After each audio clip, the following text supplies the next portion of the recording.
అయితే సార్ ఇంకొకటేంటంటే, ఈ డయాబెటిక్ సమస్యలున్న వాళ్ళకి ఫుడ్ సమస్యలనేవి తొందరగా పెరుగుతాయి. హ్మ్. రావటం ఒక ఎత్తయితే, ఇంకా పెరగటం కూడా అదే రేంజ్‌లో పెరుగుతుంటాయి. ఎందుకట్లా? దానికి దీనికి ఏంటి సంబంధం?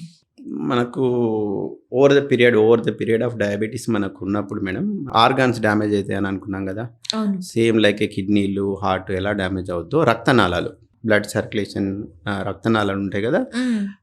అవి కూడా డ్యామేజ్ అవుతా ఉంటాయి. ఆ డ్యామేజ్ అవ్వడం వల్ల మనకు కాళ్ళలో స్పర్శ తగ్గిపోద్ది. ఓకే. నరాలు గూడా వీక్ అయిపోయి స్పర్శ తగ్గిపోద్ది.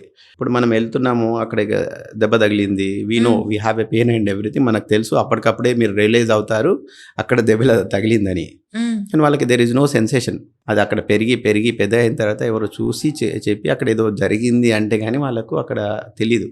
ఓకే. రెండోది మనకు బ్లడ్ సర్క్యులేషన్ కూడా తగ్గిందనుకుంటున్నాం గదా!